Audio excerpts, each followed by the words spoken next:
Good afternoon to all of you. Paper additional disability के अंतर्गत 5 unit में सब यूनिट 5.2 टीचिंग कम्युनिकेशन स्किल्स के अंतर्गत आज हम verbal and non verbal communications की बात करेंगे कि एक डीफ ब्लाइंड जो चाइल्ड होता है वो किस प्रकार से कम्युनिकेशन कर पाता है। कम्युनिकेशन है क्या? कम्युनिकेशन को समझ लेते हैं कि कम्युनिकेशन क्या है। कम्युनिकेशन ऐसा संवाद है जो हम दो व्यक्तियों के मध्य एक दूसरे के भाव विचारों को समझने के लिए प्रयोग करते हैं।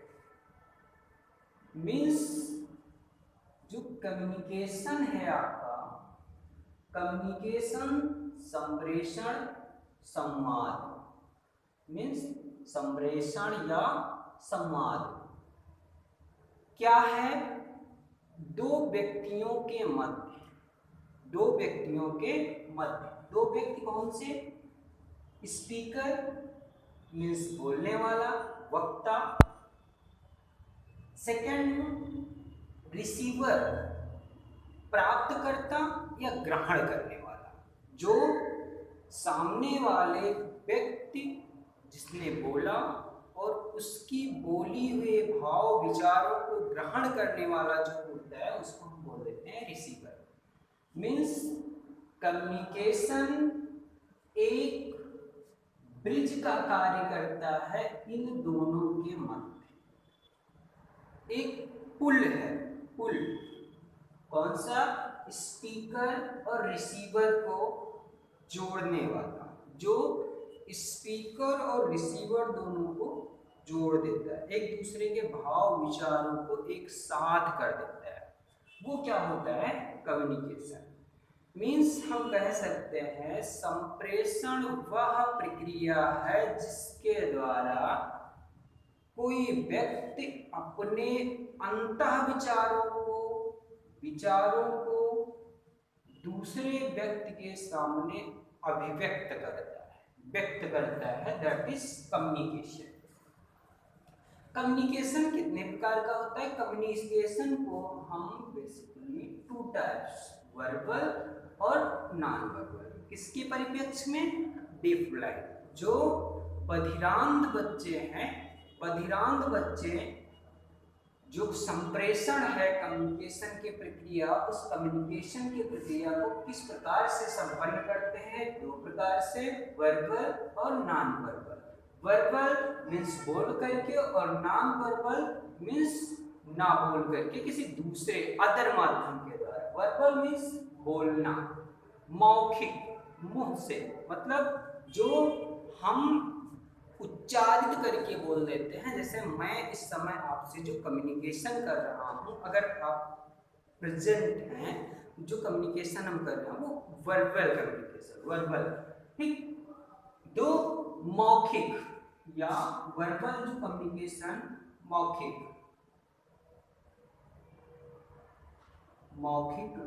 संप्रेषण,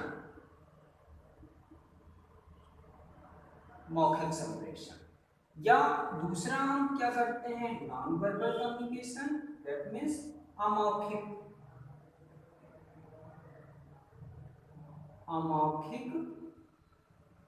संप्रेषण या non verbal communication. Verbal communication, non verbal communication. Verbal communication क्या है? जब कोई व्यक्ति अपने स्वयं के द्वारा, मुख के द्वारा बोल करके अपने भाव और विचारों को अभिव्यक्त करता है, व्यक्त करता है, वो वर्बल कम्युनिकेशन होता है।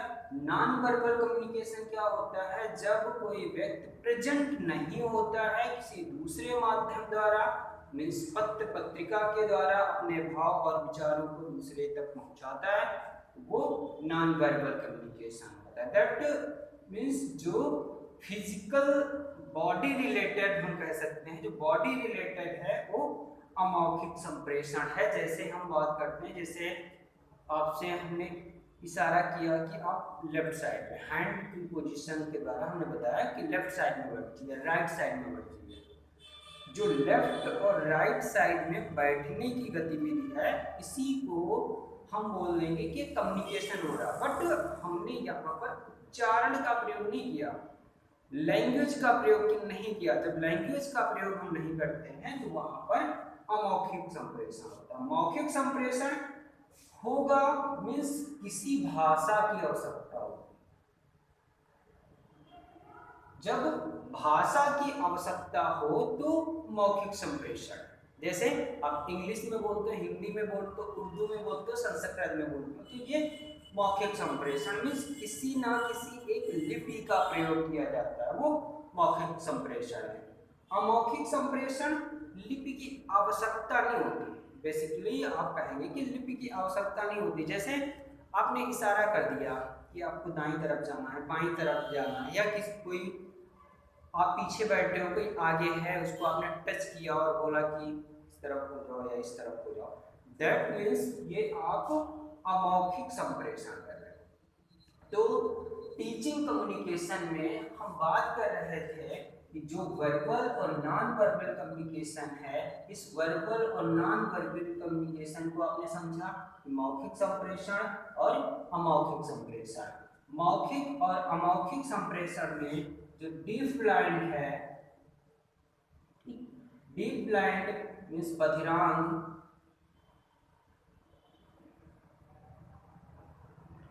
बधिरांग बच्चे किस प्रकार से कम्युनिकेशन करते हैं, उन कम्युनिकेशंस की बात हम करते हैं। मौखिक संप्रेषण के अंतर्गत कोई भी बधिरांग बच्चा क्या करेगा कि अपने जो स्वयं के विचार हैं उसको दूसरे व्यक्ति को किसी भाषा के द्वारा या संकेतों के द्वारा, भाषा के द्वारा या संकेतों के द्वारा, भाषा के द्वारा मीन्स मौखिक और संकेतों के द्वारा मीन्स अमौखिक। ठीक, संकेत, अगर संकेत होगा तो अमौखिक, अमौखिक रूप में वो व्यक्त करता है। जैसे अगर हम नॉन वर्बल कम्युनिकेशन की बात करते हैं तो संकेत भाषा,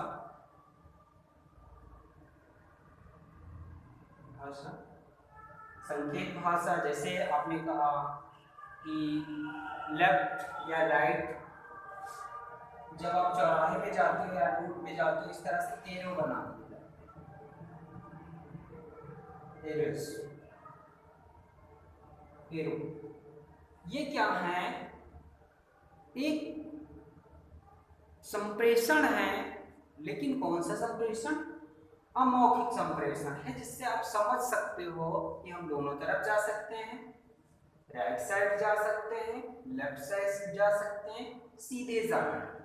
तो ये जो हम प्रयोग कर रहे हैं ये क्या है, अमौखिक संप्रेषण है। जब हम किसी भी व्यक्ति को संदेश या सूचनाएं इस रूप में पहुंचाते हैं जहां पर हम भाषा का प्रयोग ना करके संकेतों का प्रयोग कर रहे हैं, तो वो मौखिक संप्रेषण होता है। ठीक, या उंगली द्वारा वर्ण विन्यास,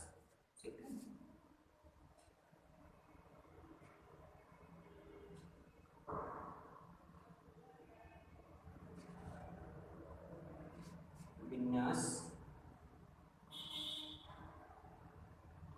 उंगली द्वारा वर्ण विन्यास मीन्स क्या है कि वो क्या बोलते हैं कि उंगली नहीं दिखाओ। तो उंगली द्वारा वर्ण विन्यास मीन्स क्या कि आपने कहा कि इस तरफ जाना है, इस तरफ जाना है, तो ये जो डायरेक्शन आप उंगलियों के द्वारा देते हो, कोई शेप बनाते हैं, या फिर ये बोलते हो साइन लैंग्वेज, जब आप इंग्लिश लैंग्वेज को आप प्रयोग करते हो, फॉरेन या इंडियन साइन लैंग्वेज, उनमें हम क्या करते हैं, हाथों की उंगलियों का प्रयोग करते, विभिन्न प्रकार की आकृति का निर्माण करते हैं, जिससे हम बोल देते हैं उंगलियों द्वारा वर्ड। उस द्वारा जैसे आप किसी दूसरे व्यक्ति को हम अपने विचारों को या भाव को समझा पाते हैं, इस रूप में हम कर सकते हैं। या अमौखिक में आपने पहले भी पढ़ रखा होगा, हथेली पे प्रिंट।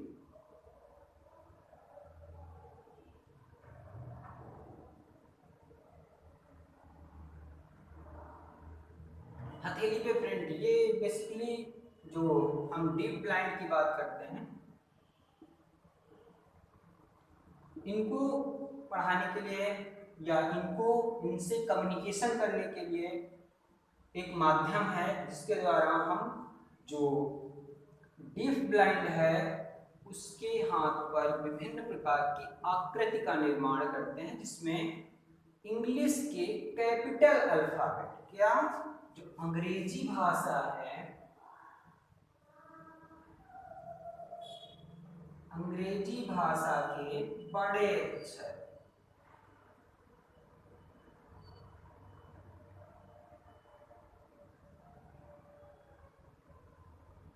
इसमें क्या किया जाता है, अंग्रेजी भाषा के जो बड़े अक्षर होते हैं, जैसे ए का निर्माण करना है, इस तरह से बना दिया, ए का निर्माण करना, जो भी डीप लाइन है उस बालक की हथेली पे एक साइटेड व्यक्ति या टीचर या प्रशिक्षण जो दे रहा है, उस बच्चे को जो सिखा रहा है, वो क्या करता है, जो इंग्लिश अल्फाबेट है, कौन से बड़े अक्षर कैपिटल, ये इनका प्रयोग हथेली पर, अपनी उंगलियों का प्रयोग करते हुए उसकी हथेली पर इस प्रकार से चित्र बनाता है, इस प्रकार से स्पर्श के द्वारा बनाता है, जिससे वो समझ पाता है। बी, सी या डी, ई, इस तरह से जो लेटर्स हैं उनको उसकी हथेली पे उसका प्रिंट बनाया जाता है। या अमौखिक और मौखिक दोनों कम्युनिकेशन के अंतर्गत ही हम रखते हैं। मौखिक और अमौखिक दोनों कम्युनिकेशन में ही हम प्रयोग करते हैं, क्योंकि वहाँ पर जब हम प्रयोग कर रहे होते हैं तो प्रयोग करने की प्रक्रिया के दौरान हम कम्युनिकेशन भी बच्चे के साथ में करते हैं। उस विधि को आपने पढ़ रखा होगा,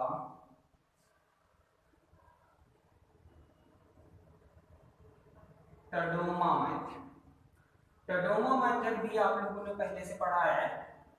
इसमें क्या किया जाता है कि जो भी डीफ ब्लाइंड है, कौन, जो बधिरांध बालक है, उस पर वो जो बधिरांध है वो बच्चा एक साइटेड दृष्टिवान,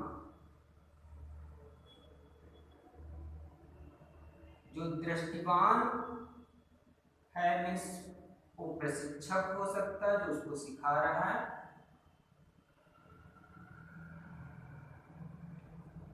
उसका टीचर हो सकता है, एनीवन, कोई भी व्यक्ति, उसके चेहरे पर मीन्स होंठ और उसके जो नीचे का कंठ है वहां पर अपने अंगूठे और उंगलियों का प्रयोग करते हैं। अंगूठे और ये जो फिंगर्स हैं इनका प्रयोग करते हुए इसको इस प्रकार से उस साइटेड व्यक्ति के लिप, कंठ और जो उसके गाल हैं उन पे इस प्रकार से रखता है कि अंगूठा लिप के मूवमेंट और बाहर निकलने वाली वायु, जो हमारी नासा मार्ग और मुख से वायु बाहर निकलती है, उसको महसूस कर सके। जो छोटी उंगली है ये कंठ के पास होनी चाहिए और जो शेष 3 उंगलियां हैं वो गालों के फूलने पिचकने के मूवमेंट को क्या करती हैं, महसूस करती हैं। कुछ इस प्रकार से एक पोस्चर बनता है, जिससे देखिए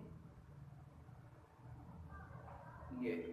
अब अगर आप बोलते हो 100 100 100, तो क्या करेगा, वहां से अंगूठा जो होगा वो वायु और लिप का जो मूवमेंट हो रहा है उसको रीड करता है।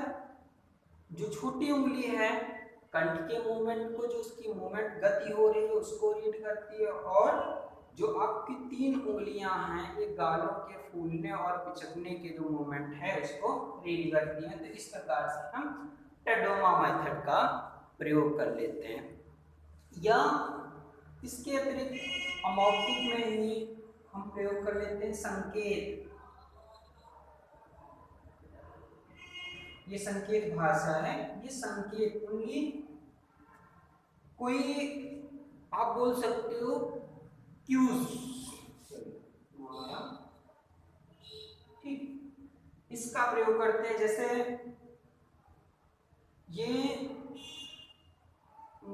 आप कह सकते हो फ्लेक्सिबल चेंज होता है उसके आधार पर। जैसे किसी बालक को खाने का के लिए बोलना है तो हम क्या करते हैं, उसके गालों को स्पर्श करना या उसकी पीठ पे हाथ रखना, मतलब एक संपर्क स्थापित किया जाता है किसी गतिविधि के द्वारा, किसी एक क्रिया को संबंधित किया जाता है। जैसे बालक को आपने स्पर्श किया, बालों को स्पर्श किया, तो इसका मतलब होता है कि चलना है।